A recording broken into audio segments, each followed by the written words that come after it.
Hey everyone, Justin with Bousquet Realty Group here. Today is May 3rd, the third day of the 31 days to ask a realtor a question. We're going to do a video every single day. Like I said in the last video, it's really important for you to interview at least more than one real estate agent before you go ahead and make a decision. And you should be asking them some questions, whether you're purchasing a piece of property or selling it. So, this question is a really important question. I get it a lot. As a listing agent, I get it on every property I go to. So it's a question I'm pretty familiar with. And I'm going to answer it two ways. I'm going to answer it from the perspective of a real estate agent, and then I'm going to answer it from the perspective of somebody who's selling their property. And the first way I'm going to answer this question is from the perspective of the real estate agent. So the question is, how much do you charge? How much is your fee, and what's included in your fee? So you'll get a lot of real estate agents that will tell you 6%, or 5% or 7%. You're going to get a varying number, and there's a reason for it. It's negotiable. It's a negotiable rate for a reason. The reason it's negotiable is because it's going to depend on you. It depends on what your goals are when you're selling your property and the financial situation that you're in. And quite frankly, what can you afford a professional to sell your property for?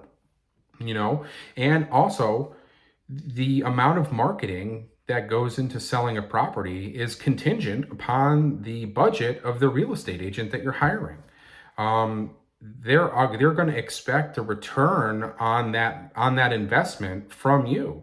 It's part of the cost of selling your property. So when I talk about it from a realtor perspective, what I'm saying to you is that we have costs of doing business, and part of those costs are photography, videography, staging. We can hire a social media company to come in and promote your listing on things like YouTube.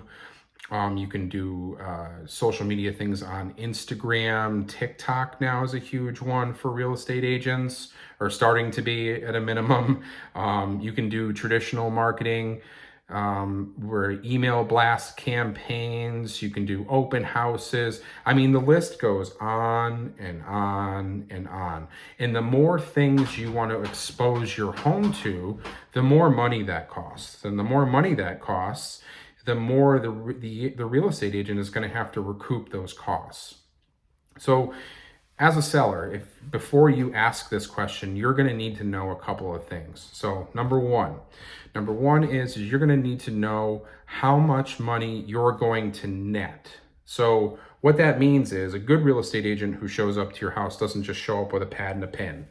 They show up with some information. And in that listing packet, which they should be bringing to you, should be one page that's pretty important. It's called a net to seller sheet.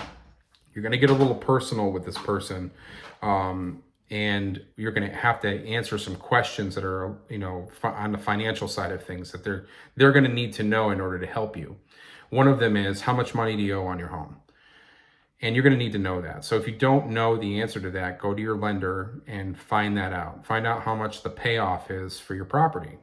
That's going to give you an idea of what, if you sell your property, how much equity you're going to have in your home once you've done that. There are other costs to selling your home that do not include the percentage that you're paying the real estate agent. Another one, taxes.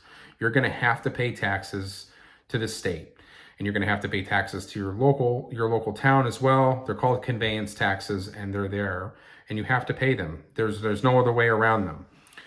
There's also things like attorney fees. In the state of Connecticut, we have attorneys that do the paperwork for us, and they charge a fee for that service. So there's that as well. And there's a couple other fees I'm not going to really go into, but I'm going to leave a little mystery for you, I guess, if you happen to hire me.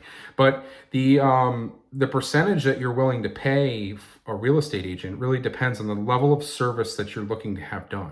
If you're looking to have a full service done, where you're bringing in staging and you're hiring social media companies and you're doing a broadband marketing campaign with postcards and video, and you're doing a videography tour and a 3-dimensional, and I mean, you name it, you can go all the way down. You're going to maximize it.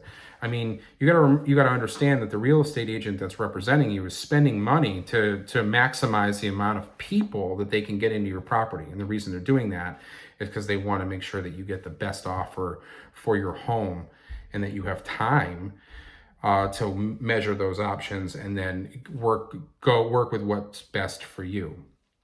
So you can change the price is negotiable because of the level of service that you're looking for. So if you don't know what the level of service that you're looking for is before asking this question, you might have to do a little bit of research yourself as a seller. So I like this question. It's a great question. I mean, part of what you could hear from some real estate agents is, oh, the standard fee 6%.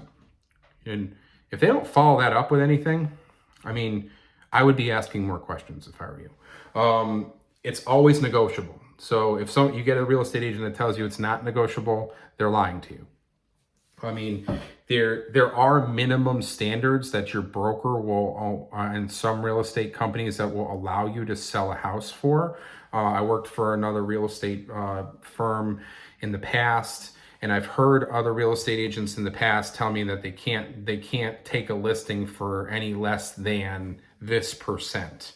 And there may be a reason for that. There might be promotional marketing through the business or stuff like that are included costs in the service, and they realize that their split with their agent is gonna cause them to not have a very good return on investment if that person is spending some money on the property. So there's things like that are built into there. So there's traditional ways of mitigating that. So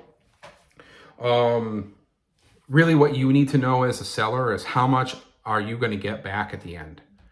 You need to know how much money you're going to be able to sell your property for, pay all those fees, including ours, because we're going to spend the time, effort, energy, and money out of our own pocket to make sure that you realize your goal of selling your home. And you need to draw that number and make sure that number is okay with you. And that number can be adjusted, depending on the level of what you're looking for. So I hope that answers the question.